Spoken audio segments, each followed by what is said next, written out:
E estamos ao vivo, eu espero pelo menos.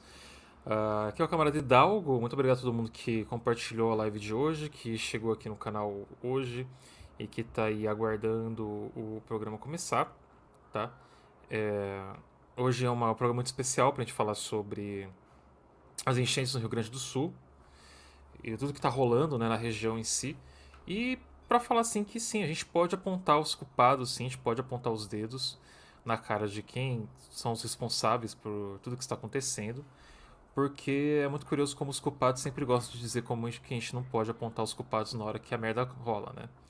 E para isso eu trouxe um camarada muito especial, um camarada muito querido, que eu já queria trazer muito tempo aqui no canal pra gente conversar. Infelizmente, sobre essas circunstâncias, eu queria que fôssemos circunstâncias muito mais felizes para isso. Que é o camarada Judes, que tá aqui no limbo da live, que acabou de entrar agora, já coloquei ele aqui, Need for Speed. E Então, aí? muito obrigado por aceitar conversar com a gente hoje, Judes. E, cara, como a gente conversou rapidinho antes da live começar, você tá aí, né? E você talvez tenha a sorte de poder estar conversando com a gente ainda, porque, como você falou, seu bairro não foi tão afetado. Mas a live pode cair a qualquer momento, que só Deus sabe o que vai acontecer, né? Se a luz vai cair, se o que vai rolar, né? Mas, por favor, se apresente para quem não te conhece. Tá certo. Realmente eu tô com sorte aqui onde eu tô. Eu me chamo Renato, todo mundo me conhece por Judes, sou professor de filosofia, pesquiso a extrema-direita. Isso eu tive que aprender a falar porque eu falava pesquisador da extrema-direita e tinha os ananá na internet que achavam que eu era da extrema-direita. Então, interpretação de texto na internet a gente sabe que é muito sofrido. Inexistente. E é ouro, né? É encontrar ouro hoje em dia. Alguém com uma interpretação boa. E vivo em Porto Alegre, estou aqui envolvido com todo esse desastre, até estou tentando parar de chamar de tragédia, porque tragédia dá uma dimensão que é algo impensável, mas a verdade é que é um desastre, porque a gente vai conversar um pouco sobre isso, e eu guardei alguns dados aqui, algumas informações sobre a responsabilidade, né, do governador do estado do Rio Grande do Sul, o Eduardo Leite, do PSDB, que já tem muita gente do centro do país aí querendo transformar ele no queridinho para, quem sabe, lançar ele como presidente, e o bolsonarista do MDB, Sebastião Melo, que já foi notícia durante a pandemia, comprando cloroquina, saiu no New York Times, grande feito do nosso prefeito no meio do negacionismo ter se destacado esse ponto. Então, eu estou com sorte, como o Hidalgo falou, eu tenho luz, eu tenho internet funcionando nesse momento, o que representa uma parcela muito baixa. Eu não tenho água, mas toda a cidade está sem água, né? Não tem nem como comprar atualmente, está impossível essa situação. E os bairros, assim, se eu andar 7, 10 minutos, eu chego a um lugar alagado que não tem como passar. Então eu estou meio que no ponto seco da cidade, que é uma parcela, talvez eu diria hoje, 30% da cidade que não está com água, pelo menos invadida assim, até a altura da canela, sem contar as que estão, né, até o teto, passa do primeiro andar dos prédios, assim. Não, é isso, com certeza, sabe? Tipo, tem imagens aqui que vamos mostrar aqui na live hoje para quem não tem ideia das dimensões desta catástrofe que a gente pode somar aí climática e neoliberal, porque existe a parte que é do clima, que a gente sabe não tem controle sobre o clima, mas a gente faz tudo para afetar ele, né? E tudo que a gente podia ter feito para prevenir, para salvar vidas e impedir o pior dos cenários. E eu não sei quanto a você, mas eu tô sentindo que eu tô tendo um flashback, assim, da época da pandemia, que não, foi ontem a pandemia, né? A gente tá tendo um Uhum. repeteca agora, que é a mesma coisa, cara. Tipo, o negócio está acontecendo ao vivo na cara de todo mundo. As imagens são horripilantes do que está havendo na região. Só que, por algum motivo, a direita continua, primeiro, botando a culpa na esquerda do que está acontecendo. E segundo, espalhando fake news para atrapalhar quem está fazendo alguma coisa a respeito da situação. Por exemplo, a sociedade civil que está se organizando para arrumar doações e voluntários para ajudar a população. Daí aparece alguém como Pablo Marçal para atrapalhar esse povo, ou alguns outros políticos e influencers de direita que fazem de tudo aí para atrapalhar, né? Então, a gente tá tendo um repeteco disso, né? Eu não tô ficando maluco, sabe? Tipo, o que a gente pode fazer, sabe? Sim, até hoje ouvi pessoas falando que estão achando pior que o Covid, porque o Covid, pelo menos em tese, tu podia estar em casa com luz, com água e com eletricidade. Claro que a gente não tem precedentes disso aqui no estado e acredito que no Brasil, o estado do Rio Grande do Sul tem um pouco mais de 450 municípios, 363, se não me engano, estão em estado de calamidade pública, ou seja, quase todo o estado. E a parte que não está chegando chuva, como é o sul do estado, ali na região de Pelotas. Ou seja, é simplesmente catastrófico. A cidade teve a grande enchente até então. Aconteceu em 1941, que chegou o Guaíba chegou a 4,75 metros. Nesta enchente ele passou de 5,50. Atualmente ele está estabilizado em 5,25, 26 e está vindo mais chuva. Ou seja, a gente teve 2 dias de sol e nem eles foram suficientes, né, para baixa, porque é muita água e muita água descendo aqui. As pessoas entraram no modo, algumas delas, né, no modo sobrevivencialista, aquela coisa bem estadunidense de estocar papel higiênico e água nos primeiros dias. Os supermercados foram um apocalipse, mas o grosso da população, a sociedade civil, aliás, se não fosse a sociedade civil, a gente estava muito mal. A organização quase espontânea, até tenho dito isso, que o capitalismo produziu a catástrofe e ideias anarquistas e socialistas estão salvando a gente do pior, assim, porque essa coisa de ajuda mútua, de doação, enfim, isso está acontecendo de modo muito, muito generalizado e essa é a parte bonita da tragédia. Mas a sensação é essa, assim, de impotência. A gente está lidando com algo que a gente não tem agência e, ao mesmo tempo, a gente, qualquer pessoa com um pouco mais de consciência política ou que acompanha, sabe que isso poderia não ser assim. A gente não controla as chuvas, mas a gente controla se tem um plano de prevenção, um plano de mitigação, e a gente está vendo que não há nenhum. Não há nenhum, absolutamente nenhum, tanto que os informes durante a chuva, até eu estou tentando subir um vídeo, talvez hoje de noite eu consiga, que eu trouxe essas informações. O governo do estado, depois de 48 horas, indo para 72 horas, que já havia inundações de cidades completamente baixo d'água, começa a falar em evacuar pessoas que já não têm como sair dali. E evacuar para onde? Ninguém sabe. Aqui em Porto Alegre aconteceu algo que foi ontem, a Equatorial, que é a empresa horrível, por sinal, que foi privatizada, a CE, que era a companhia de energia, teve que desligar um bombeamento de água na Cidade Baixa, Menino Deus, alagou, e o prefeito ficou sabendo depois. E ele fez um vídeo falando que ficou sabendo depois. Ou seja, é totalmente o abandono, o Estado Não produzir. existe, tipo, uma central de crise, assim, né? Uma galera organizada para poder acompanhar os setores que estão sendo afetados pela enchente, poder organizar, por exemplo, a defesa civil, de repente eleger alguns líderes da organização civil que está ali se organizando para poder ter essa comunicação direto com o Estado, para eles poderem criar, por exemplo, corredores humanitários de fuga da população de áreas afetadas, né? Não tem, na verdade, eles têm a central de crise, mas não funciona. O que tem funcionado é a sociedade civil, fazendo listas online de onde estão precisando, o que estão precisando, atualizando para onde as pessoas podem conseguir água, onde elas podem conseguir abrigo.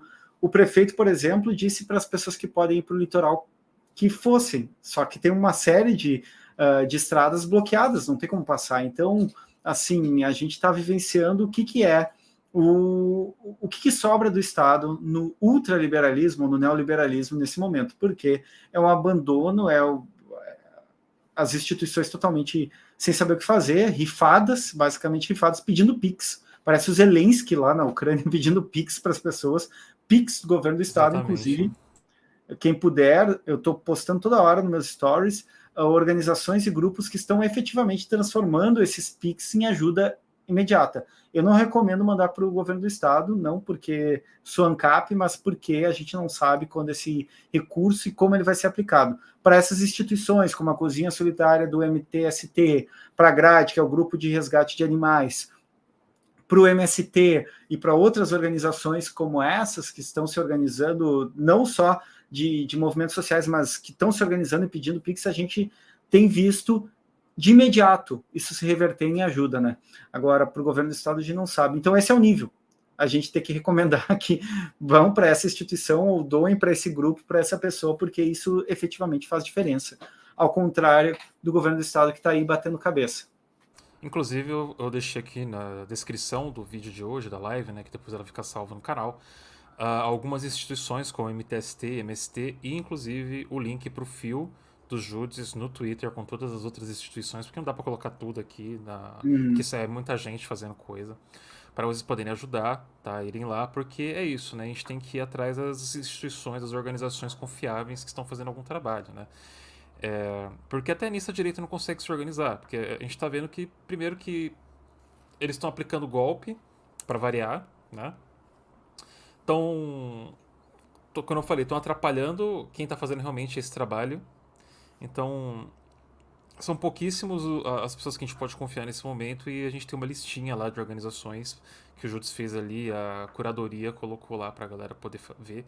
E as instituições de sempre, que estão sempre aí, como o MST, MTST, a CUFA também, todos eles que estão ali sempre presentes onde o Estado acabou abandonando, né? Que no caso, não é que o Estado é ineficiente, é porque a gente vive numa neoliberalização do Estado, de um desinvestimento total, assim, para esse tipo de ação, né, quando a gente precisa. Que inclusive é um outro ponto que a gente ia comentar hoje na live, né, que é... Se a gente for usar o exemplo de Porto Alegre, né, que a gente estava falando aqui, não houve investimento nenhum, praticamente, da cidade, e quando eu digo a cidade, eu digo do Melo, na questão de combate a essas crises, e no caso, enchentes, né. Deixa eu ver se eu consigo colocar aqui na tela, para vocês terem uma noção. Uma notícia do UOL. Porto Alegre não investiu um centavo em prevenção contra enchentes em 2023. Matéria de hoje, praticamente, né? Saiu às 4 horas. A Prefeitura de Porto Alegre não investiu R$1 sequer em prevenção a enchentes em 2023. A situação ocorre mesmo no departamento que cura da AIA, tendo 428,9 milhões, quase meio milhão de reais em caixa. Os dados são do Portal de Transparência de Porto Alegre. Ó, gastos no ano 2021, isso aqui é bilhão, né? 1.788.882.000. Ou milhão. Milhão, tá. Em 2022, 141 mil. 2023, 0. Eles têm em caixa quase meio bilhão. E pra onde é que foi todo esse dinheiro? Porque pelo que a gente tá vendo das imagens que tá acontecendo em Porto Alegre, parece que ele realmente não tá sendo utilizado para nada, né? Inclusive, todo esse dinheiro podia estar sendo usado agora para ajudar a população a se locomover das áreas de risco, a pagar alimentação, moradia e talvez até ajudar a reconstruir depois algumas áreas, né? Não sei se eu tô maluco. Eu tô maluco, Judes? Eu tô vendo esse número aqui, eu tô ficando meio assim... Não é possível. Tu vai entender por que isso. Primeiro que viralizou essa semana o ex-diretor do DEMAI, o Augusto Renato Damiani, falando sobre pedidos de manutenção em comportas que romperam rapidamente e processos que estão na prefeitura desde 2016.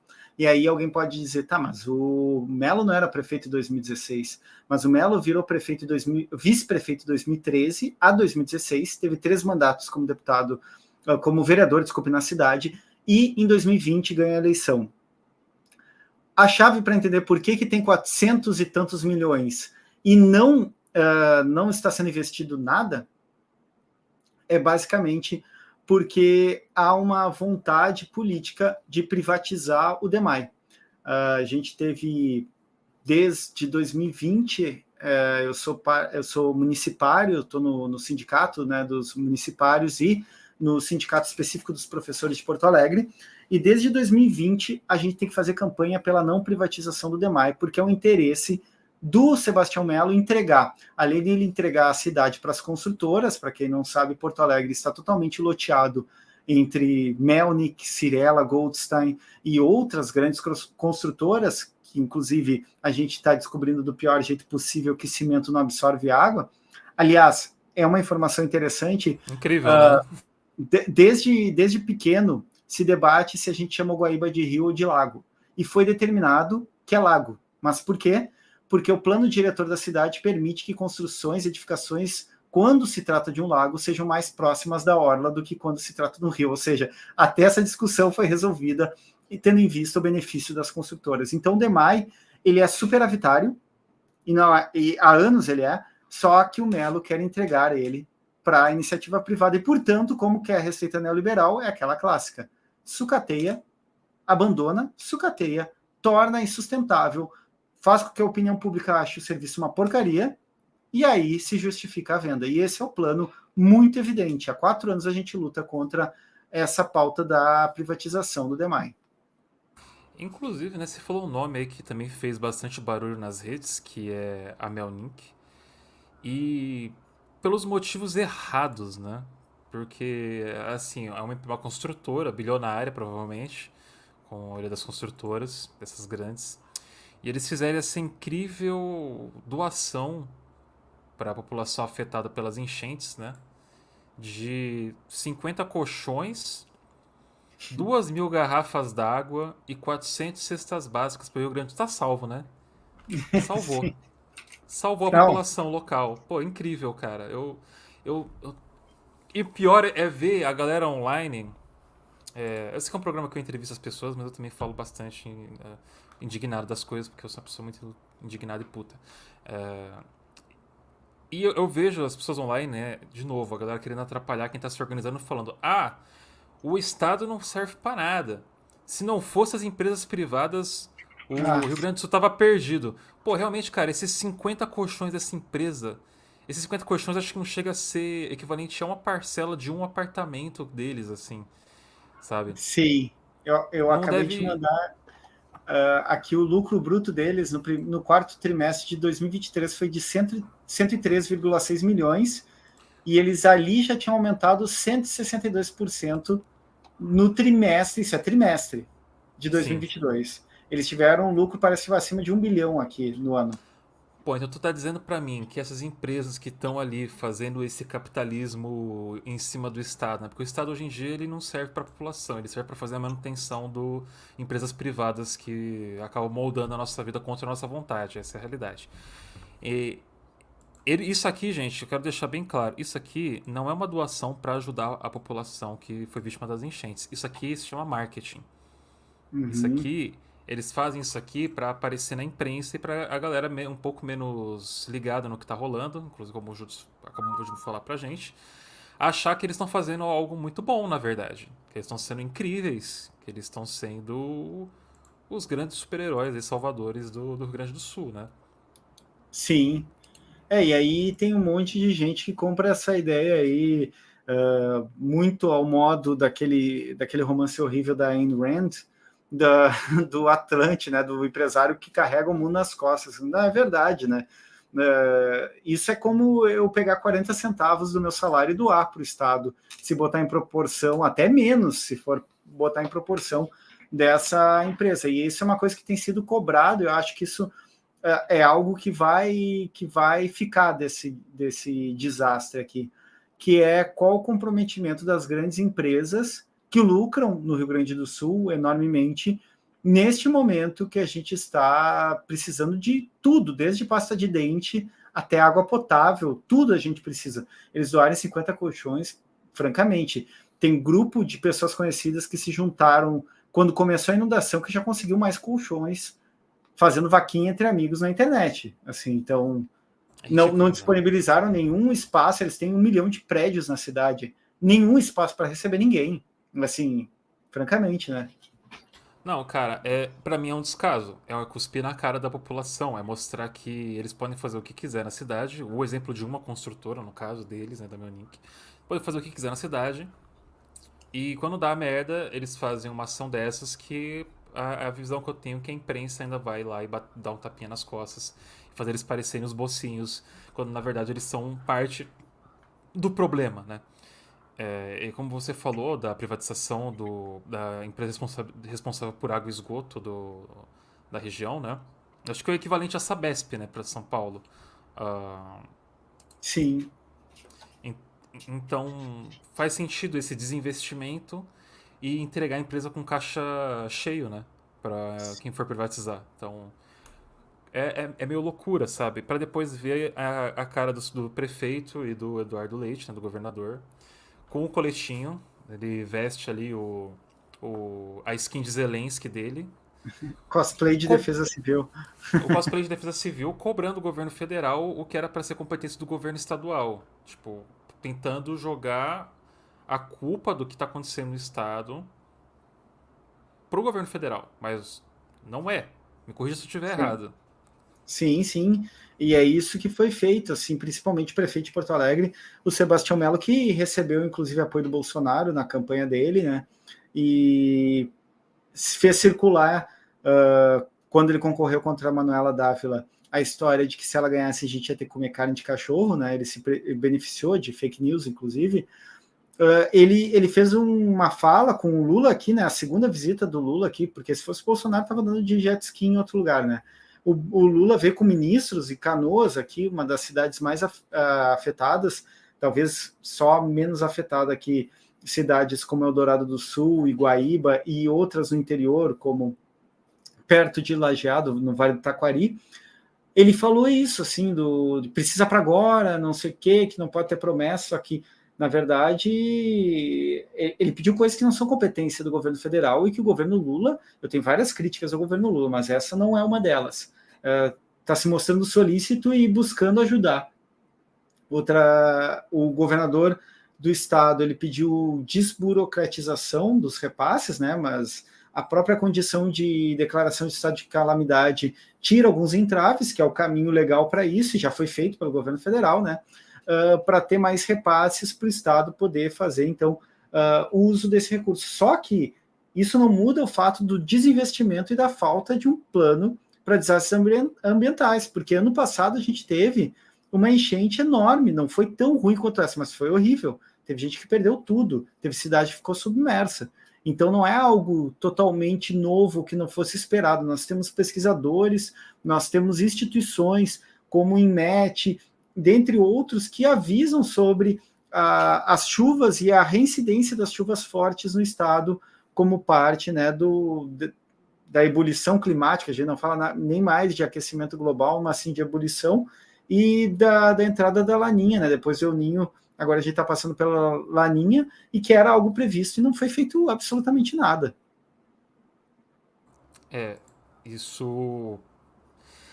A gente tá falando do Rio Grande do Sul, né? Mas se eu não me engano, nenhum estado brasileiro tem nenhum tipo de protocolo para catástrofe climática. Então, se aconteceu no Rio Grande do Sul, aconteceu na Bahia no ano passado, inclusive. Não, a gente tá em 2024, né? Foi ano passado, 2023 que aconteceu, não foi? No sul da Bahia. Ou foi 2000, Isso não foi, o Bolsonaro ainda era presidente, então foi 2022, né? foi Então 2022, foi Rio Grande do Sul foi 2022. final de 2020 e É. 2023. Minha cabeça tá que a gente tá em 2023 ainda, o tempo voa. Mas tipo, foi em 2022 e enquanto a gente vê, por exemplo, também tenho minhas críticas ao Lula, afinal de contas eu sou um comunista, então assim, mas assim, o Lula tá fazendo alguma coisa. Se fosse o Bolsonaro, ele estaria andando de jet ski e falando que eu não posso acabar com a minha agenda aí, que eu tenho um jet ski pra andar ali, um churrasco aí, tá ok? A vida continua. Ninguém vai sair de casa para trabalhar na enchente, é só uma enchentezinha. Eu tenho certeza absoluta que ele estaria falando isso. Ele falou que eu pulava na água de não sei o que, nunca fiquei doente. Agora o povo tá todo mundo fica doente de qualquer coisa. Cara, isso aconteceu, gente. Isso aconteceu.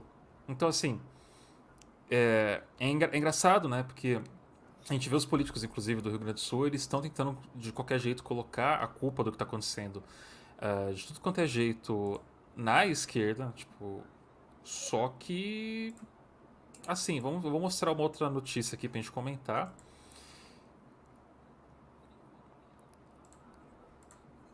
Só 3 deputadas gaúchas enviaram verba para prevenção de desastres. Quem são as deputadas aqui? Vamos ver os nomes. Eles falam aqui, ó. Fernanda Melchiona, PSOL. Maria do Rosário, PT. E Reginete Bispo, PT. Enquanto isso, eu imagino que os demais estavam brigando contra o pronome neutro, contra pessoas trans, falando que tem que acabar o marxismo cultural nas escolas e algum outro fantasma que eles inventaram para perseguir, enquanto tornam a vida de todo mundo ao redor deles piores, né?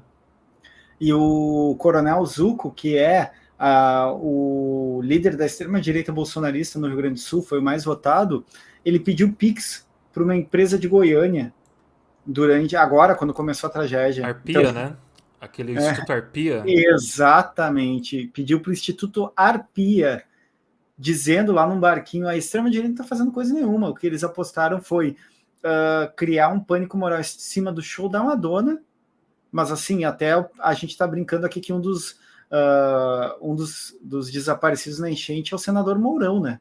Assim, o cara nunca está aqui, ele é senador pelo Rio Grande do Sul, que é uma vergonha, porque além de ser o Mourão, que já é uma vergonha, quem disputou com ele foi a figura histórica do Olívio Dutra, né? Figura histórica do PT gaúcho e uma figura de estatura moral assim irretocável. Tu não encontra nada, tu pode procurar, mesmo nas fake news da extrema-direita, tu não vai encontrar absolutamente nada acusando o Olívio Dutra de algum crime ou qualquer tipo de corrupção, porque não existe.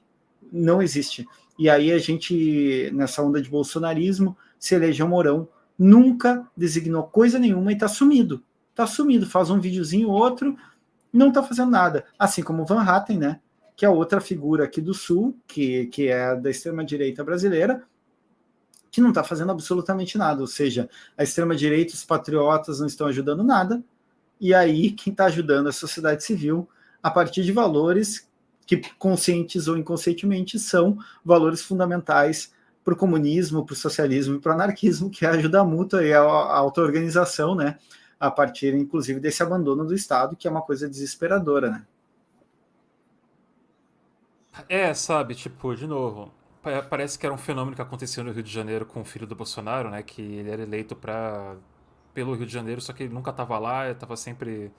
Eles, no caso, né? Sempre fazendo coisas ao redor do Brasil. E.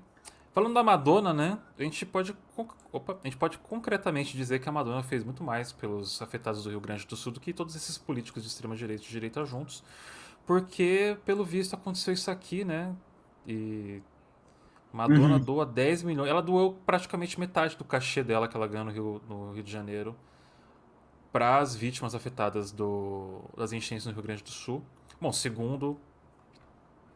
Isso não dá pra gente confirmar porque foi uma doação anônima, né? Mas enfim. Uhum. Mas é isso, sabe? Tipo, ele, e tirando que essa. Nossa, cara, o show da Madonna, ele foi uma ação de iniciativa pública-privada. A maior parte do investimento veio do Itaú. E eles não conseguem enxergar, por exemplo, também um show desse como um retorno pro próprio Estado. Os caras Uhum. investiu, o quê? Acho que foi coisa de 60, 50 bilhões, mais ou menos, no show, na estrutura e tudo mais, para retornar quase 300 milhões pro Rio de Janeiro. Tinha que ter um show da Madonna todo final de semana. Pô, ia construir casa pra cacete, hospital, escola, tudo nas costas da véia, mano. Tipo, ela, da Pablo e da Anitta, tudo que a galera mais gosta aí da direita. Pô, o maluco lá, o Seif, foi pego, pediu desculpa, que tava no show da Madonna, mas não pediu desculpa lá de ter encontrado não sei quantas caixas de rachixe com ele. Mas enfim, sabe? Então, assim, é um pânico moral, sabe? É tudo uma questão de você estar sempre criando um fato, sempre estar criando alguma fake news. Mentira, acho que para chamar fake news, cara. Criando uma Uhum. mentira para engajar um pânico moral em cima de uma população que foi condicionada a acreditar nessas coisas. Eu, particularmente, eu não acredito que boa parte dessa população que ainda está ligada à extrema-direita, tirando os que são realmente fascistas, eles eles foram condicionados a acreditar nisso, sabe? Eles foram condicionados a não levar em consideração o que a imprensa publica como verdade, foram condicionados a acreditar que tudo que de ruim que acontece no país é culpa da esquerda, sendo que, mesmo sendo a esquerda, não sendo a maioria política no país, então, digamos assim, de pessoas eleitas, né, sabe? Uhum. Então, como que a gente pode ser tão poderoso e tão fraco ao mesmo tempo? Sim. E aí tu citaste que a Madonna ajudou mais, o Pedro Scooby ajudou mais. O Diego Costa do Grêmio ajudou mais. O Rocher ajudou mais O o goleiro Whindersson do Inter. Nunes. O Whindersson Nunes. O Edilson, jogador do Grêmio. Eles botando o jet ski e barco deles o dia todo. Felipe Neto, Aqualocos, que é um parque aquático. Todos eles ajudaram. Agora, ontem eu postei uma coisa e marquei algumas contas de esquerda, até que eu conheço pessoalmente aqui, né? E tem alguma relação com a Melchiona, Matheus Gomes. Eu disse, abram qualquer rede da Dayana Santos, da Melchiona, do Matheus Gomes, Leonel Hadi, Bruna Santos, qualquer parlamentar de esquerda. Tu vai encontrar eles durante o dia em vários lugares, tentando conseguir ajuda. Abre a rede social dos caras da extrema-direita aqui, das figuras da extrema-direita. Tu não vai encontrar eles com água até o joelho, não vai encontrar eles fazendo vaquinha, eles vão estar lá fazendo uma coisa de roda de oração, alguma coisa que o valha, nada que objetivamente nos ajude. Então, assim, eu acho que escancara muito qual é o jogo da extrema-direita, a gente sabe entre nós, mas para o povão, isso acaba agora, em alguma medida, se percebe isso. Quem está conseguindo água para levar para o Rubem Berta, que é uma zona periférica, e quem está lá falando de Elon Musk e ditadura do STF, enquanto está o povo simplesmente submerso, assim, recolhendo corpos. E isso é uma coisa muito evidente. Se tu entrar nas redes sociais agora e fizer esse teste, tu vai ver o que eu estou falando, assim. É a mobilização do campo moral, né? Aliás, eu sempre digo isso, que a extrema-direita ela empurra qualquer debate para o campo moral, que é o lugar que ela está jogando em casa, digamos assim, usando uma linguagem do futebol, né? Onde ela tem apelo Sim, de sim. mobilização. Agora, quando ela tem que ser governo, eu vou até te ler uma notícia, saiu agora há Por pouco. favor. Vai lendo aí que eu vou lembrar a população que onde é que tá esse bando de políticos de direita hoje, eles estão lá nos Estados Unidos tentando fazer que os republicanos votem sanções econômicas contra o Brasil no meio de uma catástrofe climática no sul. É isso que eles estão fazendo hoje, sabe?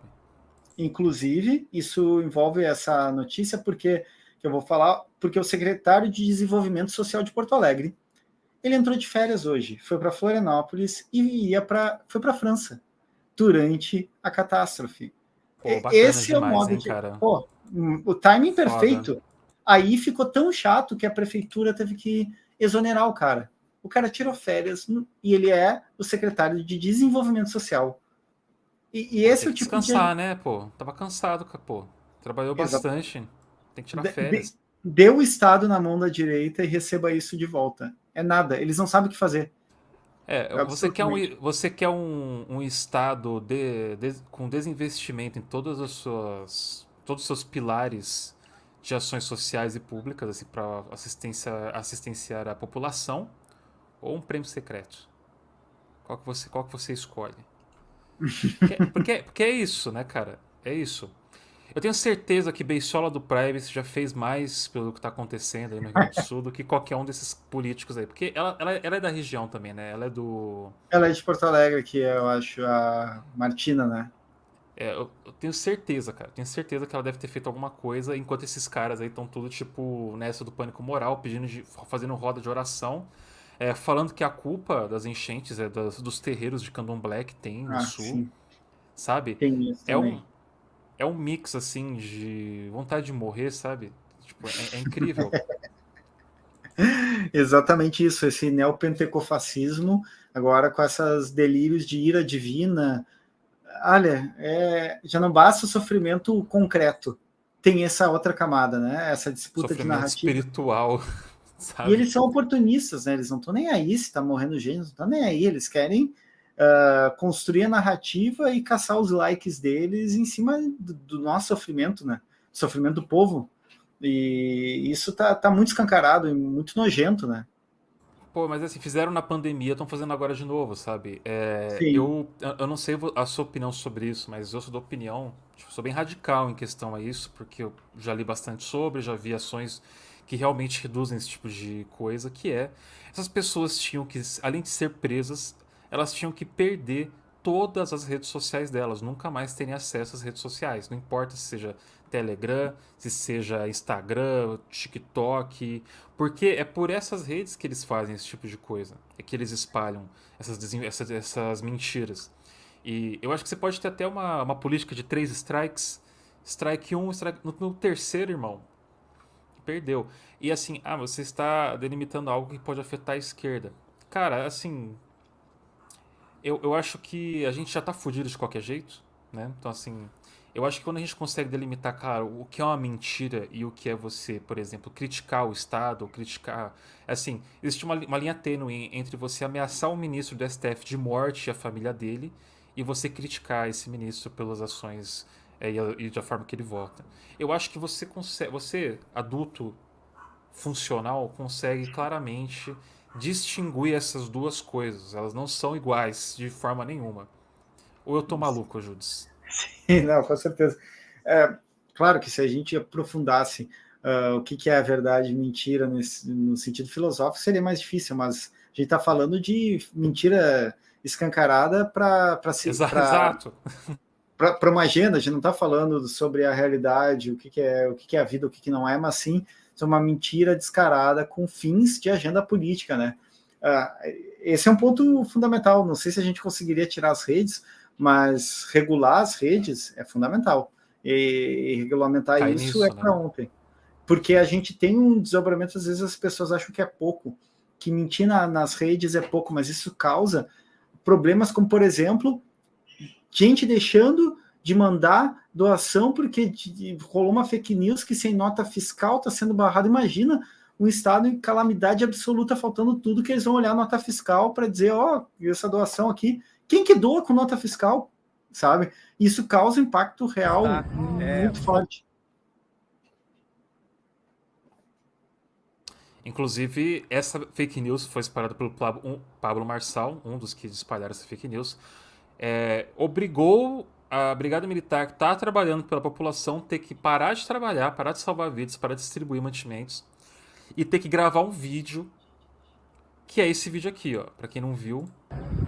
Mais um dia de operações e a Brigada Militar está focada em salvar as pessoas e acolher o povo gaúcho. Reforçamos, nós não estamos impedindo a circulação de nenhuma espécie de alimento para doação. Reforçamos que não estamos fazendo fiscalização de notas fiscais, muito menos fiscalizando embarcações. O nosso grande objetivo no momento é acolher o povo gaúcho e todos aqueles voluntários que estão fazendo isso receberão o apoio da Brigada Militar. É isso, os caras tiveram que parar o trabalho deles para passar essa informação, porque, afinal de contas, né, esse tipo de coisa, todo mundo tem grupos no WhatsApp e tudo mais, alguém solta lá, qualquer pessoa que seja, as pessoas acreditam, porque poucas pessoas param para ir atrás da informação de verdade, e desestimula toda uma cadeia de ações que estavam sendo realizadas e organizadas de acontecerem. Então eles tiveram que parar o trabalho deles para gravar esse vídeo. E, assim, agora eles vão falar eles vão fazer o quê? Vão falar que a Brigada Militar tá mentindo? Sabe? Sim. E isso atrapalha efetivamente. A gente está falando de vidas, né, de pessoas que estão dependendo, eventualmente, não tomam água há dias, não comem nada e deixam de receber doação porque tem eu não sei que palavra eu vou usar para essa figura aí, um pedaço de merda humana, que fala para não doar porque inventa uma fake news, né? Uma boa definição. Esses dias, a gente tá, todo mundo aqui tá esgotado, assim, eu posso parecer que tô bem, mas eu tô anestesiado, assim, e isso que é tudo uma condição boa. A gente tá vendo sofrimento o dia todo, sem parar, de gente próxima, gente que não é próxima. E aí eu entro numa rede social e vejo, por exemplo, aquele ANCAP em céu idoso do Cogos, falando que tem que cobrar caro mesmo, pela lei do mercado, os alimentos porque eles estão se rarefazendo, como a lei do liberalismo, a mão invisível do mercado. A minha vontade, se eu conseguisse dar um soco pelo celular, eu daria um soco nele naquela hora, porque a gente passa o dia vendo sofrimento para ver gente fazendo isso. Né? Tem que ver um troço desses, cara. É inacreditável. Não, mas assim, você viu que o Cogos também ele fez a parte dele para ajudar a população do Rio Grande do Sul, que ele fez uma live, conseguiu ali uns R$300. Só que ele só doou 2/3, né? Porque afinal de contas tem a taxa do Cogos que ele cobra ali da população na situação de enchentes, que ele ficou com ela e ele só não mandou acredito essa parte, que ele fez né? Isso. Bom, acredito, sendo ele essa... fez. Não, ele. Vou ter que te mostrar então, peraí. Não é possível. Quer dizer, é possível que eu vou direto na fonte, gente, vamos lá. Mas vai falando, Júnior, que eu tô pego.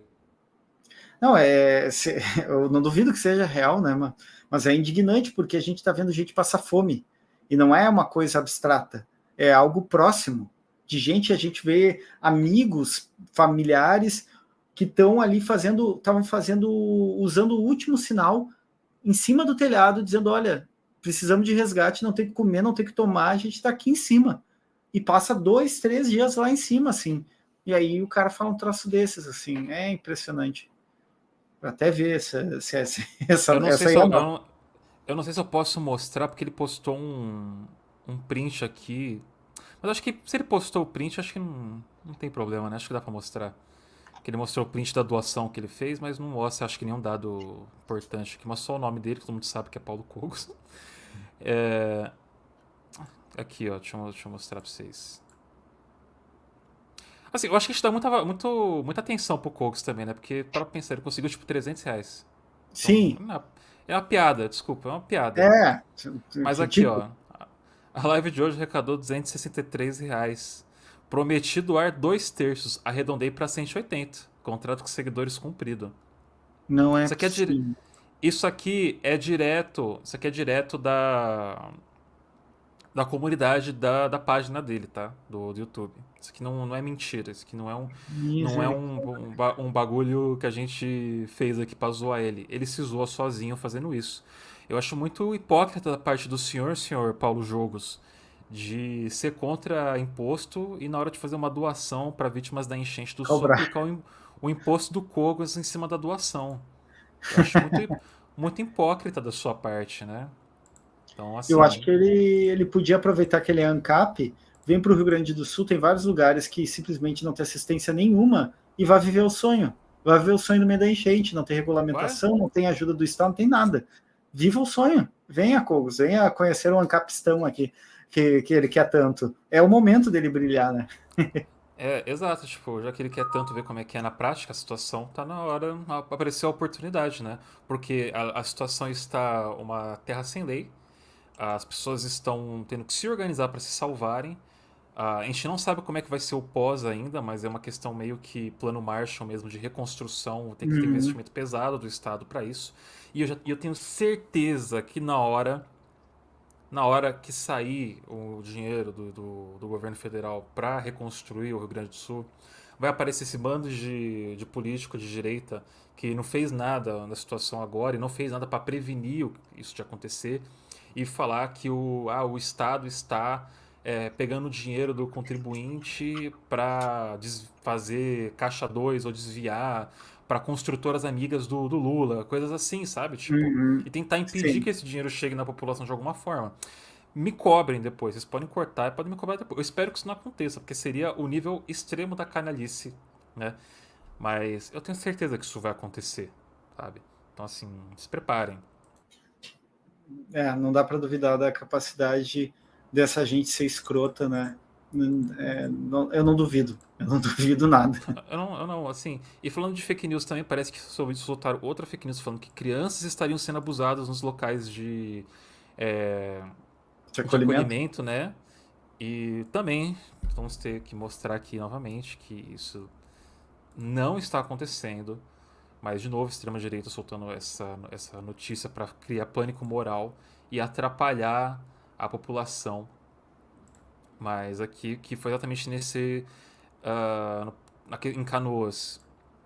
Então, sim, que eles estão recebendo. Aqui fala João Paulo Fontoura de Medeiros, promotor de Justiça da Infância e da Juventude de Canoas. Gravo esse vídeo numa espécie de desabafo para solicitar encarecidamente a todos os meios de comunicação, bem como a todas as pessoas que têm na sua mão um WhatsApp funcionando, um e-mail funcionando, que parem de repassar fake news envolvendo crianças e adolescentes, inclusive com listagem, com nome de crianças que não se sabe nem de onde surgiu, para que se possa continuar no nosso trabalho. Não há qualquer criança desacompanhada aqui no ambiente da UBRA, que é o ambiente que concentra o maior número de abrigados aqui no município de Canoas. Então, assim, estão sendo feitas também buscas ativas em todos os outros locais de abrigamento resgatado no município de Canoas. Eu próprio encaminhei ofício a todos esses locais para que, verificando a presença de qualquer criança desacompanhada, encaminhe essa criança para aqui, para o prédio da Ubra, para que se possa ter ela numa sala que conta com médico, assistente social e psicólogo e toda uma equipe formada, inclusive conselho tutelar, que possa acompanhar essas crianças. Ou seja, além da busca ativa que está sendo feita, também tem um ofício da minha parte solicitando que isso ocorra. Há vistorias da minha parte e de todos os colegas envolvidos no prédio aqui da Ubra de Canoas, que está destinado ao acolhimento das crianças e adolescentes, diariamente, em vários momentos do dia, ou seja, está tudo sob controle no que diz respeito a esse aspecto. Solicito encarecidamente que parem de divulgar fake news. Isso não nos ajuda em nada. Obrigado. Esse é o nível. Além de não fazer nada a respeito, atrapalha quem está fazendo. Muito, atrapalha muito.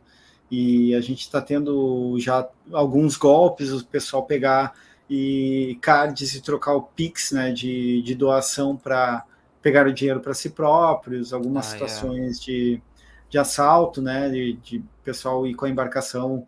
Bom, acontece, infelizmente, né, tem essa parte triste, mas a maior parte do que tem acontecido é de solidariedade, assim, de ajuda, né.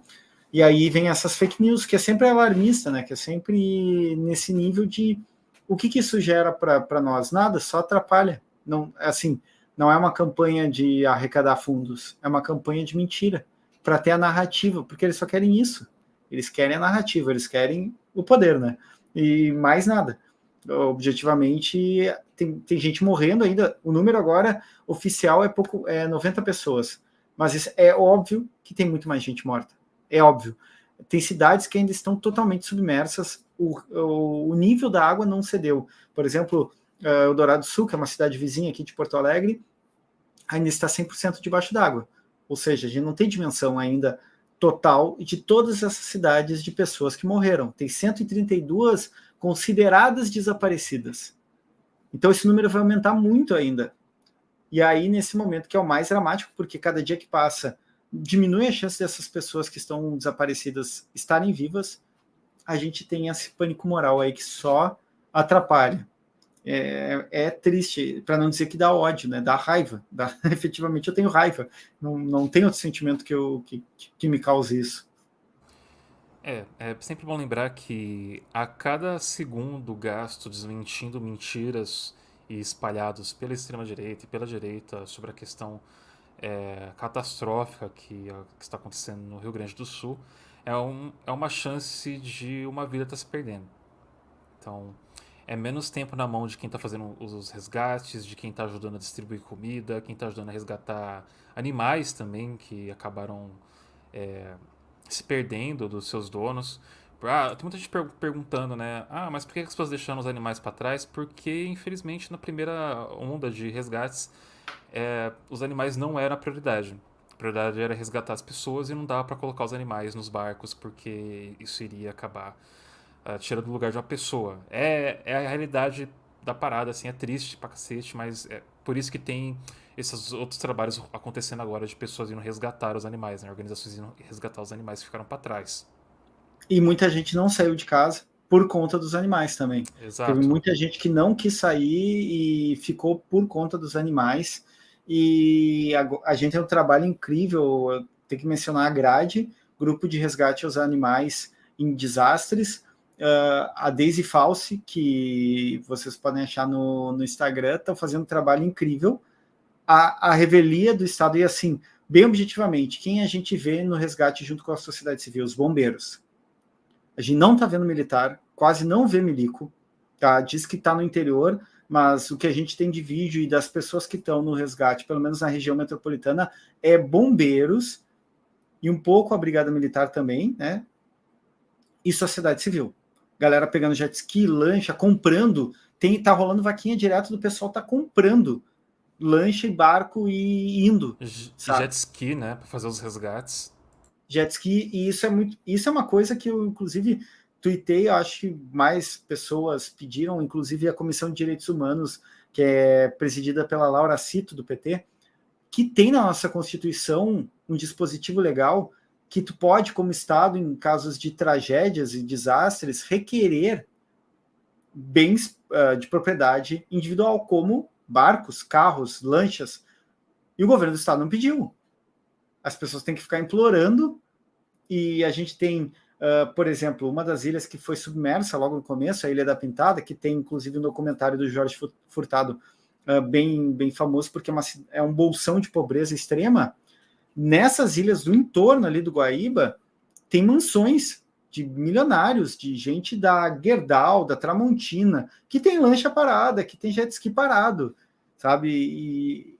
E teve gente que não foi resgatada porque não tinha como chegar lá. Os bombeiros pediam, a brigada ficou pedindo, pelo amor de Deus, empreste para nós. Então, assim, o Estado, além de não ter tido um projeto de prevenção, ele é omisso na hora de mexer em propriedade privada, pelo bem comum, sabe? É uma coisa que chega a dar um desespero, mas a gente sabe, é a lógica do capitalismo, é a lógica do capitalismo neoliberal. Assim, imagina que ele vai mexer com gente rica pedindo, né, demandando, não é nem pedindo. Nunca, se ele baixa o decreto, tá baixado o decreto, tu tem que entregar. Exato, se o Estado tivesse comprometido com o resgate da população, ele não teria nem pedido essas lanchas e esses veículos desse grupo. Eles teriam simplesmente falado, a gente vai usar eles enquanto houver necessidade, depois a gente devolve, sei lá, a gente paga a manutenção depois. Então, isso não aconteceu. Inclusive, provavelmente o dono dessas lanchas hoje deve estar obrigando os seus funcionários das suas empresas a irem trabalhar no meio de uma catástrofe climática, que é o que está acontecendo. Pessoas estão sendo demitidas porque elas não estão indo para o trabalho, porque elas não têm como sair de casa. Inclusive, tem gente que não tem nem mais casa para sair. Mas eles estão lá literalmente falando: ah, tá, a sua casa está debaixo d'água, a sua família morreu e você perdeu os seus bichos, mas você vem amanhã, né? É isso que está acontecendo. Sem brincadeira, é isso que está acontecendo, gente. Eu não estou brincando, é literalmente isso. Sim, é isso que está acontecendo em várias empresas que estão fazendo, inclusive querendo presencial. Tem empresa que meu amigo trabalha que está pedindo para ir presencial. Assim, como vai ir presencial, amigo? Não tem passe livre. Não temos passe livre, que foi uma pauta, uma vez mais, a Laura Cito, do PT, né, e foi uma pauta da esquerda, pediu passe livre. Não teve passe livre, não está tendo. Então, evacuem, porém não sabemos para onde e não sabemos com que dinheiro vocês vão evacuar das zonas de risco em Porto Alegre. Basicamente é isso que está acontecendo. Então, esse é o despreparo e, obviamente, né, é o tipo de ação que o governo pode imediatamente fazer. É um decreto, vai levar segundos para eles, toda a equipe jurídica que eles têm, e eles não fazem. Não há interesse. Esse é o ponto de corte. Não há interesse. Então não será feito. Como você falou, né? O governador tá tipo: pode ser que aconteça mais uma catástrofe aí, hein? Pode ser que chova mais. Saiam de suas casas. Tá, mas a gente sai pra onde? Qual que é o plano de evacuação? Qual que são os pontos que a gente pode se locomover? Isso não teve essa comunicação, né? Isso não existiu. Eu sei que o Brasil não é um país assim, conhecido por grandes catástrofes climáticas, mas isso mudou.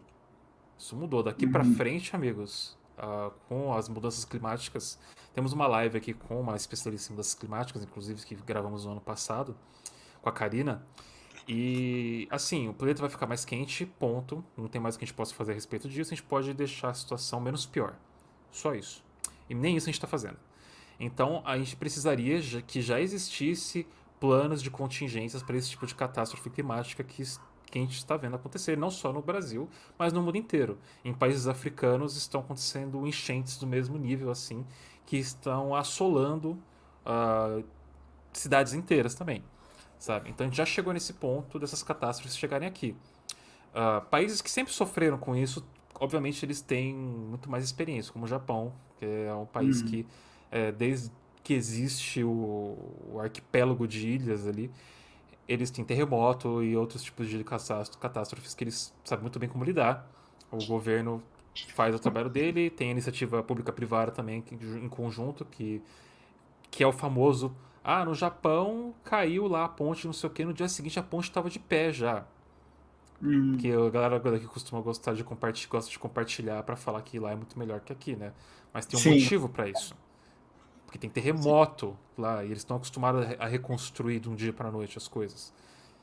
E aqui não. Então a gente precisa começar a pensar tudo que está sendo ignorado, inclusive pela direita. A direita avança a pauta de desmatamento e de destruição nossas leis ambientais para plantar soja e para construir prédio, para fazer grandes minas, trazer, né, o Canadá para cá para extrair o máximo de minérios possível.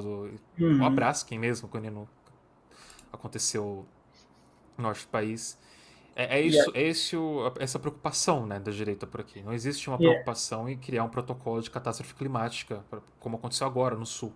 sim, e o maior ofensor de desmatamento que é a pecuária extensiva também, né? O desmatamento e o avanço sobre reservas indígenas, inclusive, se dá para ocupar esse espaço. Inclusive, hoje foi votado no Congresso Nacional e aprovado uma mudança no Código Florestal, né? É o PL 3334, que vai liberar para desmatamento 8,5 quilômetros quadrados de floresta amazônica, 8,5 mil, né? 8,5 mil, É. seria 2 vezes o estado do Rio de Janeiro, enquanto nós estamos no Rio Grande do Sul sofrendo isso. E aí eu acho que a gente tem que aprender um pouco assim com aquele livrinho do Krenak, né, do Ideias para Adiar o Fim do Mundo, porque o que a gente tem é exatamente, eu acho até o Michel Louis no ecossocialismo muito otimista, que ele diz, olha, a gente está com o tempo a nosso favor, porque o ecossocialismo é barbárie. Eu acho ele um tanto otimista, porque dentro da O lógica do tempo capitalismo, ao nosso favor?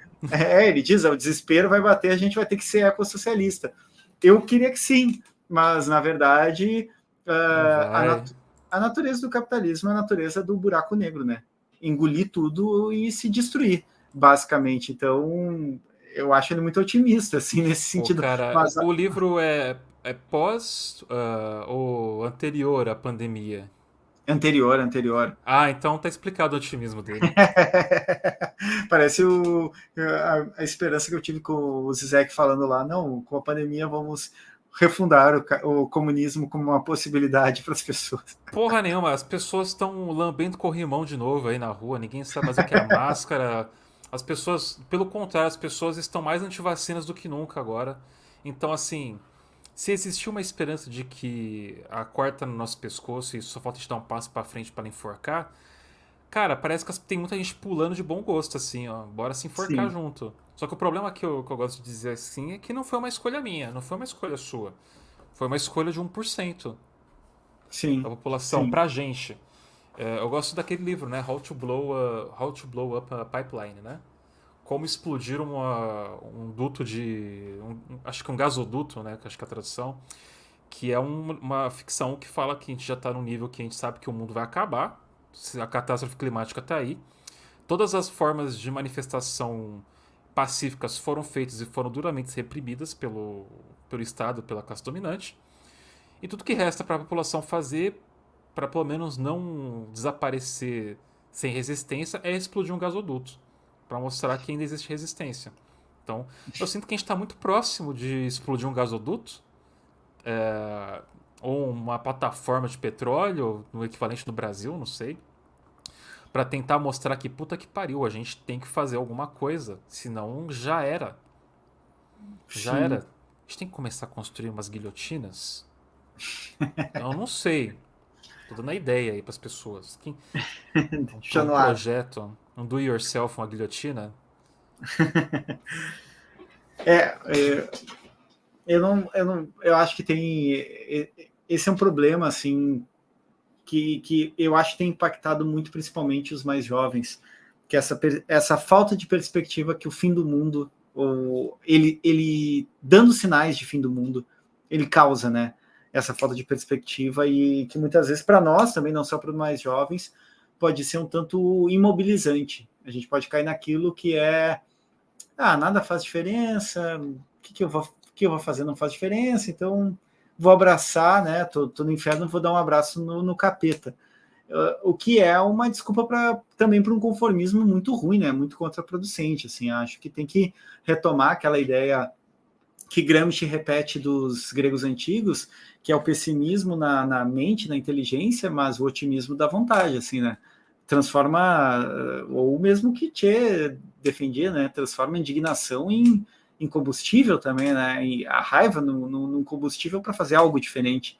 E eu acho que o grande perigo é a gente cair nesse nada, né? O problema do niilismo, que é, pô, não tem que fazer. paciência está acabando, o que eu vou fazer? Que diferença faz? E eu acho muito perigosa essa ideia, assim, para nós enquanto sociedade mesmo, né? De se abandonar, assim, se abandonar e seguir o fluxo. Como o seu user diz, né? Afinal de contas, estamos falando com o Nietzsche for Speed. Eu não sei, o niilismo de Nietzsche eu não vejo dessa maneira, né? Você é uma pessoa muito mais graduada do que eu para poder falar disso. Que eu acho que é mais uma coisa de. O mundo não faz sentido, então vamos usufruir esse mundo da melhor forma possível, né? Não é uma Uhum, questão de tipo, nada faz sentido, então foda-se, vou ficar aqui deitado e morrer, sabe? sim. Então, eu sinto mais assim, que talvez essa desesperança que a gente vê hoje é porque tá fazendo 40 graus em São Paulo, uma cidade que era conhecida como cidade da garoa. Tá tendo enchentes em lugares que não eram para ter enchentes do jeito que tá acontecendo, sabe? A gente tá conseguindo, de uma forma muito física, visceral, sentir agora o que são as mudanças climáticas. O que a gente lia há uns 10 anos atrás nos livros da escola, que seria algo para a gente se preocupar em 2050, 2060. Tá vindo agora, em 2020, 2024. Então, você, como um grande filósofo, você não acredita que isso seria talvez um combustível motriz para grandes mudanças na sociedade vindas dessa juventude? Porque a gente vê que a juventude global, no geral, não parece estar tão, assim, conformada com o que está acontecendo, não. Parece que a galera está Hum, realmente... E é isso que está motivando, inclusive, uma resposta mais enérgica de governos como dos Estados Unidos contra essas populações, né? Que a gente viu o banimento do TikTok porque é um algoritmo que eles não podem controlar. E ele estava sim. mostrando coisas que eles não queriam que as pessoas vissem. Quebrou um pouco da narrativa que a galera consumia por lá. Você não acredita que, talvez, inclusive, com essas enchentes no sul, talvez uma população consiga ver e falar, porra, quem é que estava do nosso lado quando a gente estava aqui, sabe? Ou você acha que não? Eu Sabe? tenho Então, esperança que em alguma medida sim, mas também as pessoas elas se deixam conquistar muito fácil, assim, quando há o conforto. Eu gosto muito do o próprio Nietzsche faz essa distinção de niilismo passivo, que é esse que nada faz sentido, eu vou só me arrastar e seguir o fluxo, e o niilismo ativo, que está muito próximo com aquela ideia do Bakunin de o impulso destrutivo é um impulso construtivo também.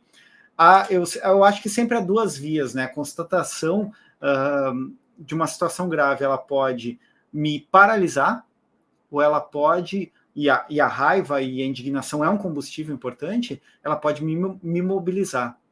Eu acho que o grande passo é essa mobilização, ela fazer sentido comunitário. Eu aprendo muito ali eu tenho na minha escola alunas que são aldeadas. Uma aluna Kaigang, que é uma líder é uma cacica dos Kaigang e Xokleng, e uma aluna que é líder espiritual dos charruas.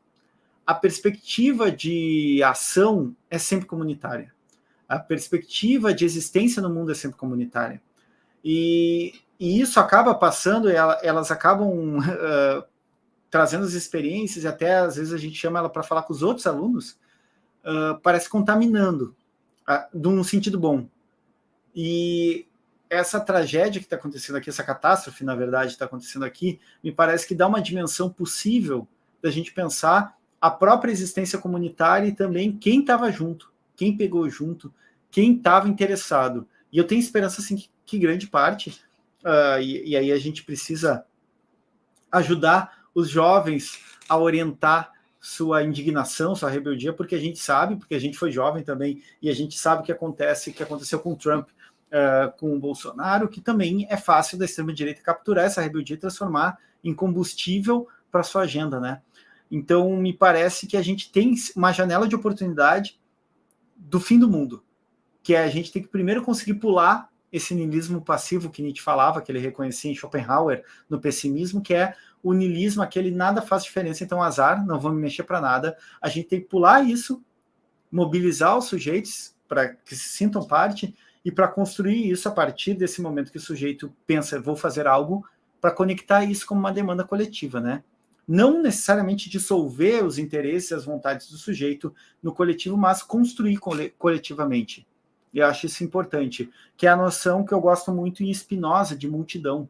A multidão são vários corpos que compõem um corpo, o que não quer dizer que dissolve os teus desejos, as tuas idiosincrasias, e ter o espaço, em alguma medida, um espaço individual, mas que tu se sente parte e compõe junto. Ou seja, eu vou protestar pelos direitos das mulheres, mesmo não sendo mulher, mas eu quero compor esse corpo que deseja junto, assim como lutar contra o racismo sendo branco. O que eu estou dizendo é, eu não tomo a frente, eu não tomo esse lugar, mas eu faço parte. E isso, para isso fazer sentido, eu acho que a gente tem que conseguir superar essa barreira que, para mim, é o horizonte do capitalismo. A falta de sentido, a destruição dos laços de comunidade e a falta de sentido. E aí, quando a gente perde a noção de ser parte e de sentido, a gente abre espaço para uma série de existências caírem em posições muito violentas ou se autodestruírem. Faça por eles. E assim, animais, né? E assim, tipo, a Letícia trouxe uma informação aqui urgente, né? Lembra que você falou do Pix do governo, do Eduardo Leite? Então, não façam Pix pro governo. O Eduardo Leite disse que o Pix que o governo do estado está divulgando é de uma entidade privada que vai ver o que vai fazer com o dinheiro. Puta que pariu. Mano, não é possível. Não é possível, cara. Não, é inacreditável, cara. Esse cara é governador, cara. Esse maluco é governador de um estado gigante, sabe?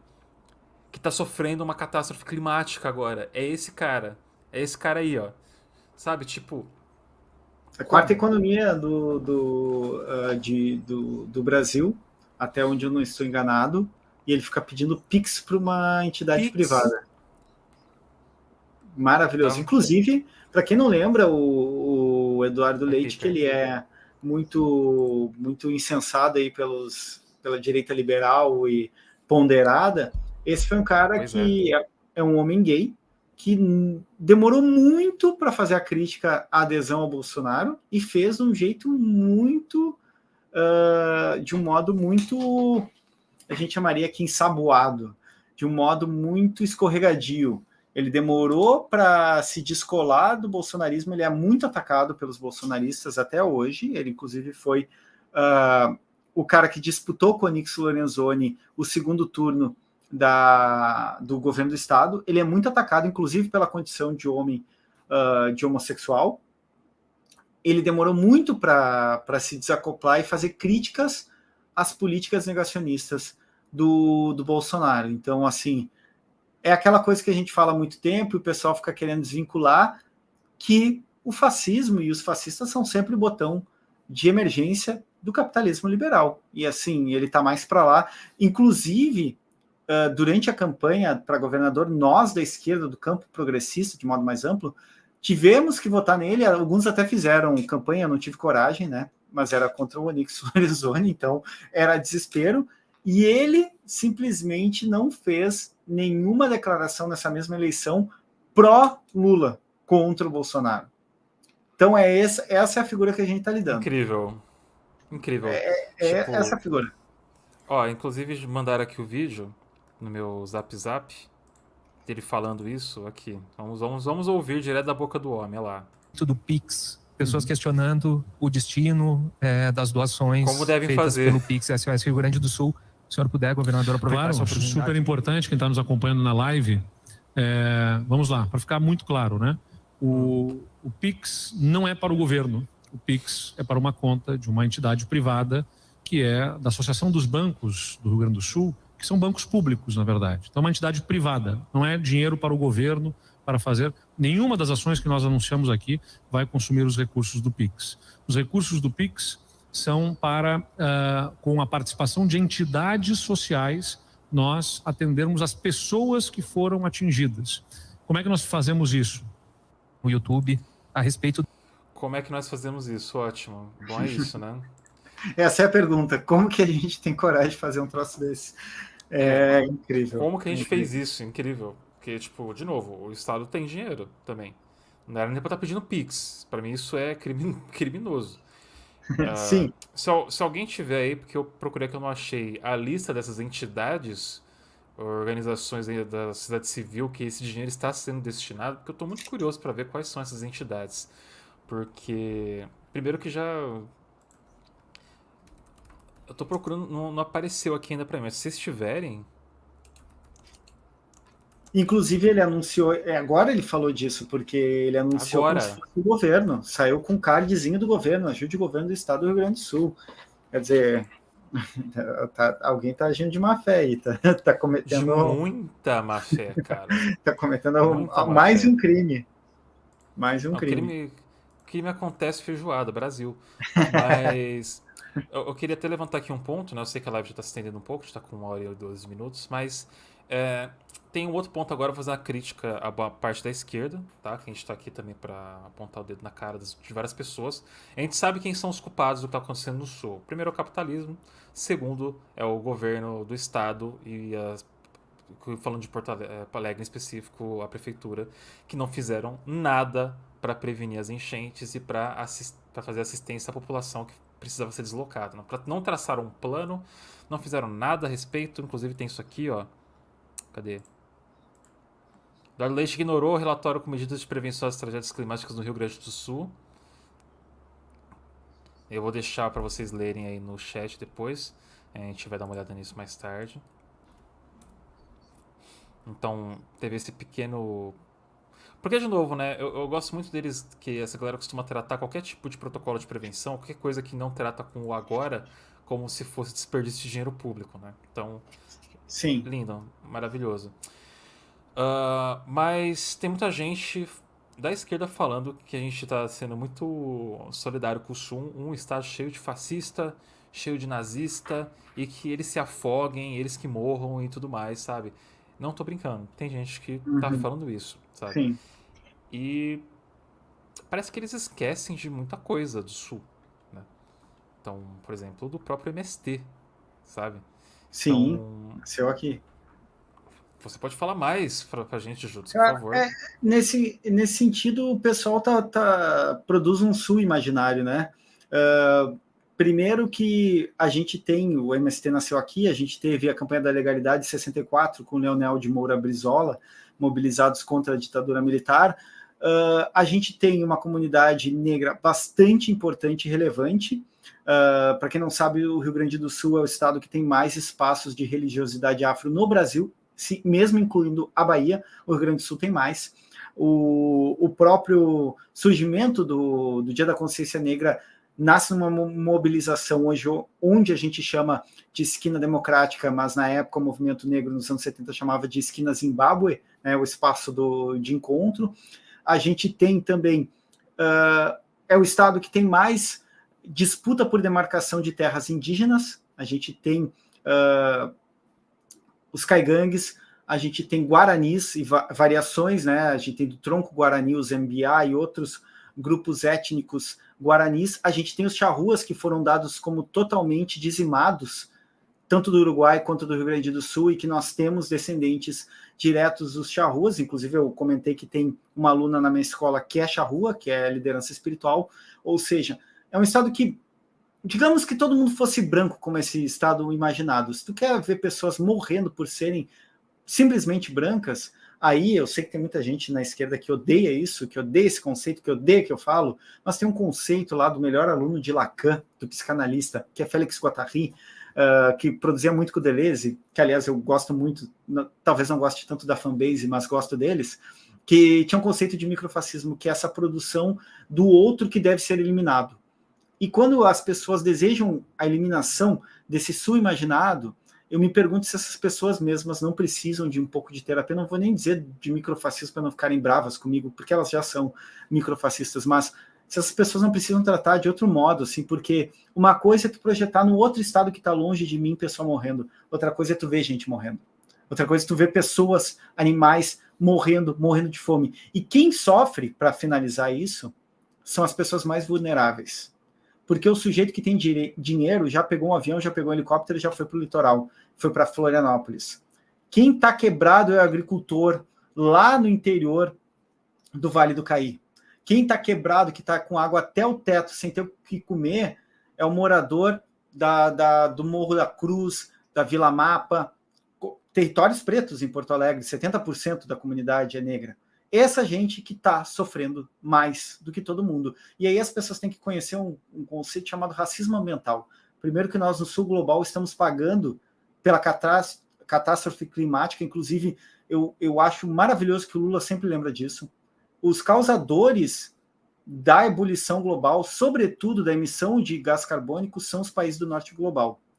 As enchentes, a destruição está pegando muito o sul global, mas os causadores percentualmente são o norte. Inglaterra, Estados Unidos, França, Alemanha, todos esses países que são, né, o berço da Revolução Industrial ou que logo se industrializam e tomam a ponta da produção capitalista. Quem está sofrendo são as pessoas pobres, principalmente elas. Claro, a gente tem agora mais de 600 mil pessoas fora, deslocadas de casa. Quando a gente olha quais cidades estão submersas, como Eldorado, Canoas, Guaíba, cidades dormitórios, cidades de trabalhadores, a maioria que vem para Porto Alegre e faz esse movimento pendular. Para quem está em São Paulo, sabe como é que funciona, né? Quando a gente pensa ali na região do ABC, quando a gente pensa em cidades no entorno, como Osasco, funciona do mesmo modo. Essas pessoas que estão sofrendo.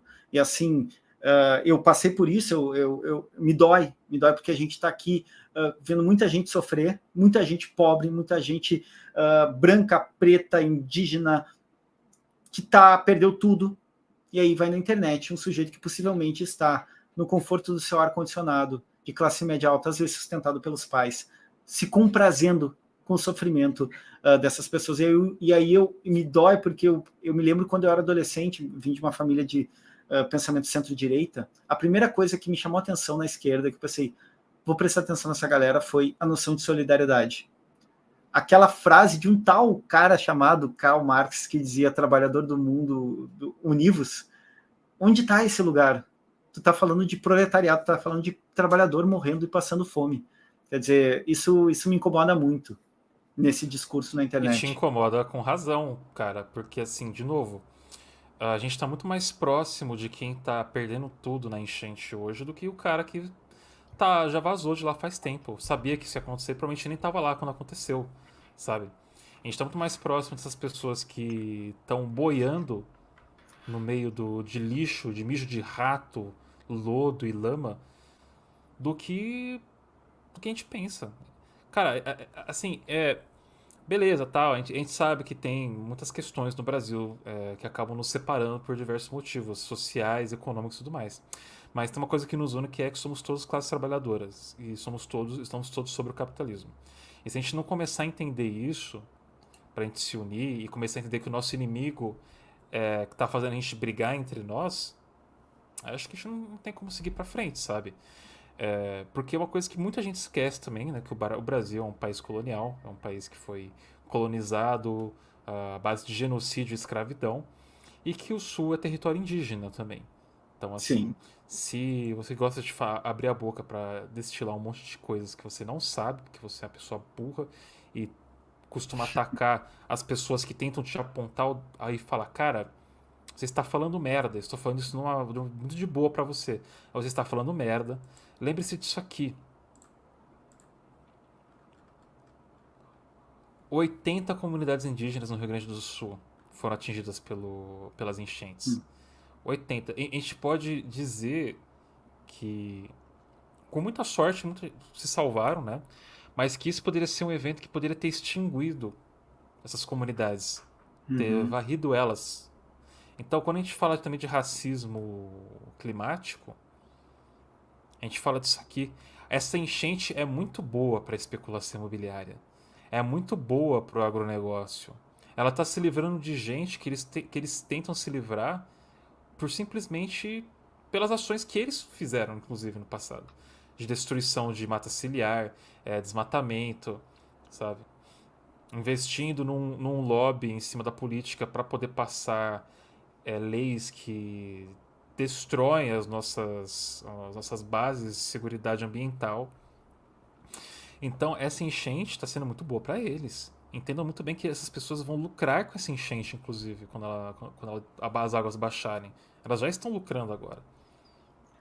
A gente está, inclusive, em Porto Alegre, há muitos territórios negros, quilombos, que estão totalmente, assim, são enclaves, eventualmente em bairros que estão higienizados e então tiveram que abandonar, como, por exemplo, o Quilombo dos Machado ontem, ali que é no entorno do estádio Beira-Rio, perto da Orla, o Quilombo do Areal da Baronesa, que é ali na Cidade Baixa, que, inclusive, Cidade Baixa, que é o bairro boêmio de Porto Alegre, era Ilhota, território negro, inclusive Lupicínio Rodrigues nasceu ali, o sambista que fez o hino do Grêmio, era um território negro. A gente teve a colônia africana, que era um bairro enorme no começo do século aqui, que pega o bairro Rio Branco.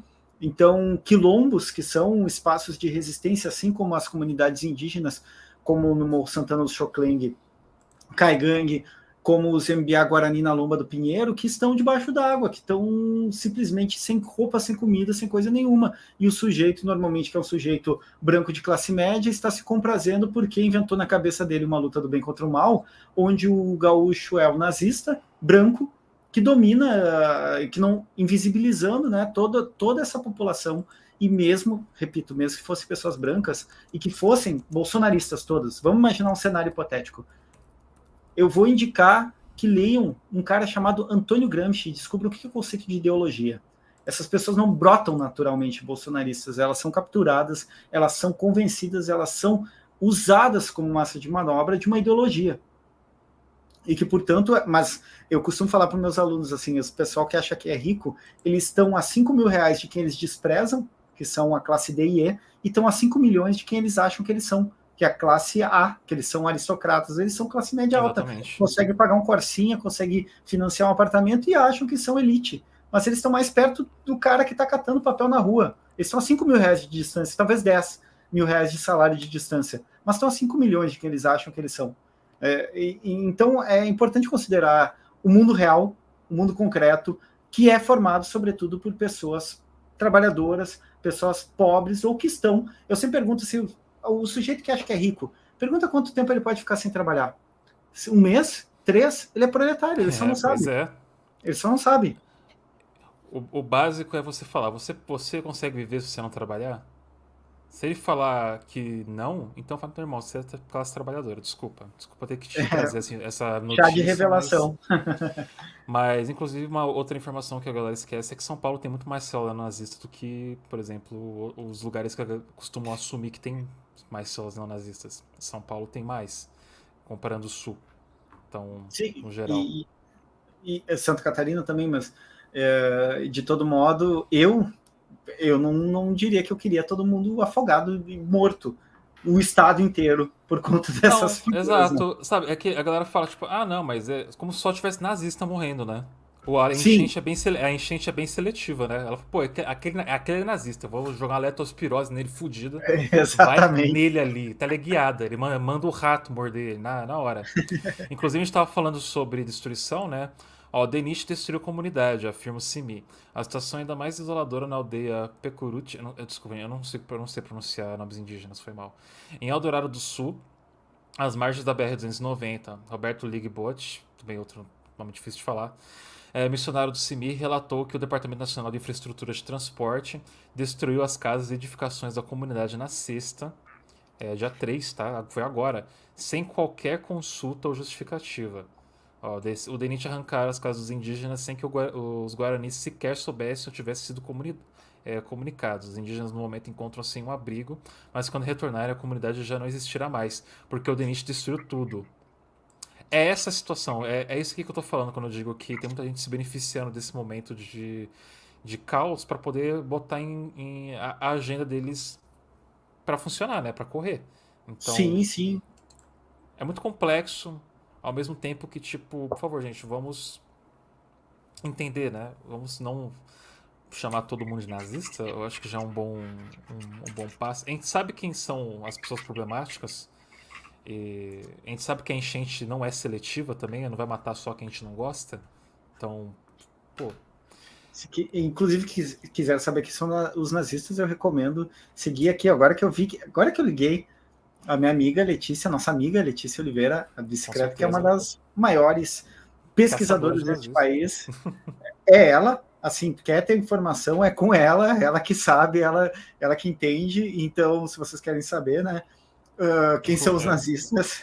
E, A gente tem e um outro programa ponto, que a gente gravou com a Letícia falando sobre o nazismo, inclusive falando um tempo atrás, quando começou a guerra na Ucrânia, falando sobre o neonazismo na Ucrânia e na Rússia, com o grupo Wagner. Então, assim, é um programa muito bom que a gente gravou aqui, é excelente. Então, vocês podem acompanhar depois, eu vou passar inclusive, lá. foi só para deixar registrado, porque eu estudo há algum tempo o Alexander Dugin. A primeira vez que eu prestei atenção, efetivamente, foi por um texto da Lê lá no Coyote, assim, da Bice do Coyote. Então, ela é responsável, inclusive, pela minha pesquisa sobre o Alexander Dugin. Mas, como tu tinha dito, Hidalgo, cara, assim, o que tá morrendo de gente, criança, mulher, o diabo a quatro, assim, é uma coisa que tem que ser muito desumano, assim, para fazer esse tipo de construção mental do outro, como o outro é quem é o projeto que seja. Então, quem está morrendo é quem tem desejo, assim, que seja aquilo. Não se dobra o real assim, né? O real não vai se reconfigurar porque tu acha que todo mundo no Sul, no Rio Grande do Sul, é branco nazista, bolsonarista, então tudo bem, pode morrer. Não é assim. Pois é. Para encerrar a live, né, eu quero só trazer aqui um relato rápido de um camarada nosso também, que é do Sul e é streamer, faz live aqui na Twitch e que ele perdeu tudo. Ele perdeu tudo nas enchentes. Com sorte, ele conseguiu resgatar alguns dos cachorros dele, mas ele não sabe como estão os gatos que ficaram dentro de casa, porque ele foi naquela leva de que não podia levar os animais no resgate, que é o Sérgio, o famoso sindical influencer. Eu vou passar o relato dele aqui para vocês terem uma noção como é que tá a situação do camarada. Oi, gente. Meu nome é Sérgio. Eu sou morador de Canoas, aqui no Rio Grande do Sul. E fui vítima de uma das vítimas das tantas aqui da enchente, né? Minha cidade, para vocês terem uma ideia, ela foi tomada pelas águas em mais ou menos 65%. Isso quer dizer que mais da metade do município teve que trocar de um lado da cidade para outro. E o resgate continua, tem muita gente ainda desaparecida, tem muita gente que ainda não tem nem notificação de desaparecido ou morto, enfim, é uma situação realmente desesperadora. Eu consegui abrigo na primeira noite, quando pediram para evacuar o meu bairro, em um abrigo público do outro lado da cidade, né? E a gente foi para lá, se organizou, o pessoal disponibilizou água, colchões, enfim, e eu passei a primeira noite lá. No sábado, eu vim para casa de uma familiar aqui, que é do outro lado da cidade, que é um bairro mais alto, e a gente está por aqui agora tentando sobreviver como dá, né? Tipo, o que está acontecendo? Não tem água, a gente precisa tentar encontrar água onde é possível, né? Tem algumas distribuidoras que estão disponibilizando, tem outros lugares com poço artesiano que estão oferecendo água também. Eu passei agora as últimas 3 noites sem dormir praticamente, porque ou eu não tinha um lugar, ou eu preferia deixar minha filha e minha esposa mais confortáveis e ficava fazendo vigília.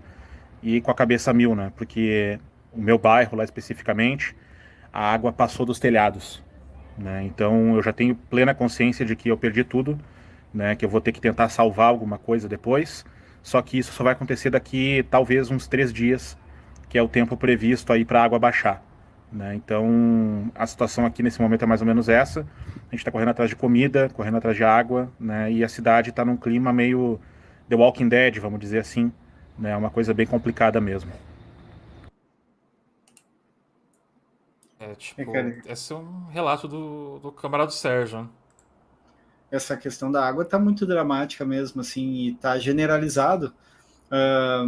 A falta de água em tudo que é lado, a falta de água potável, inclusive esses poços artesanais, saiu algumas publicações do governo do estado, da prefeitura, dizendo que elas não são potáveis exatamente, elas têm, por medições, normalmente altos níveis de coliformes fecais e outras bactérias. Então, mas há um desespero, as pessoas precisam tomar água, as pessoas estão desidratando, os animais estão desidratando. Então, uma situação bem, bem complicada, bem, bem delicada, que eu nunca tive numa guerra, mas a impressão que a gente tem é que a gente foi atacado, assim, um cenário de guerra absoluta, Parece, assim, né? Destruição absoluta, e tu não poder contar com coordenação nenhuma, tu num estado ausente, negligente, tu tem os outros para contar. Assim, o famoso é nós por nós e é isso, basicamente. E a cidade, eu posso dizer com total, assim, certeza que ela foi atacada. Ela foi atacada pelo negacionismo climático, ela foi atacada pelo neoliberalismo, e todas as pessoas são vítimas disso hoje, sabe? Então a cidade sim foi atacada e sim é guerra, sabe? A famosa. Eu odeio ser o clichê, né? Ainda mais tendo essa cara de esquerdo macho do caralho. Mas é a guerra de classes, né? Ela não é nem luta, cara. É guerra de classes. A gente tá num momento de guerra, literalmente. Mas, Júlio, eu queria agradecer você disponibilizar 1 horinha e meia do seu tempo hoje pra gente poder conversar aqui no canal, falar um pouco sobre o que está acontecendo. Eu espero que os próximos dias sejam mais gentis com o Rio Grande do Sul. Espero que essa população seja atendida não só pelo Estado, que o Estado faça alguma coisa, mas que a população civil, a organização civil consiga ajudar quem precisa. A notícia é que o rio Lago, ou seja lá o que for, o Guaíba, ele vai descer definitivamente só no final de maio, então a gente tem um longo caminho ainda pela frente aí de ajuda, né, que a população vai precisar. E quero aproveitar esse momento só pedir para o pessoal curtam o vídeo, sigam a página, compartilhem, mostrem o que está acontecendo, doem para as organizações que eu deixei aqui na legenda, sigam o Judes lá para acompanhar o que está rolando. E Judes, quer deixar um recado final na live de hoje? Na verdade, agradeço o espaço, falar sobre isso é importante. Tenho tentado, enquanto eu tiver bateria, luz, internet, tenho feito muito a divulgação de informações e também internamente conectado, pessoas que estão procurando, que precisam de ajuda, e o outro que eu sei que tem um barco, que sei que tem um grupo de resgate, é o que eu tenho feito principalmente. E acho que, para quem está fora do estado, eu sei que os Correios, alguns lugares da FAB, né, da Força Aérea Brasileira, estão recebendo doações. Se está precisando muito nesse momento é água, mas isso vai mudando, então peço que vocês prestem atenção para quem está doando efetivamente material, e para quem não está doando material, podem doar para esses links, né, que estão fazendo um trabalho sério e que está se refletindo imediatamente em melhora ou em busca de diminuição do sofrimento das pessoas aqui, né? Eu vi que tem ali a PIB, que tu colocaste o MST, que são efetivamente fazem diferença, sabe? Não vão no Pix do governo do estado, que nem é do governo do estado. Não favor, vão, pelo amor de Deus, não vão. Não é porque eu sou isso ANCAP, descobriu agora que ele está fazendo isso. Ele não estava anunciando que não era do governo do estado, inclusive. Não então, tava.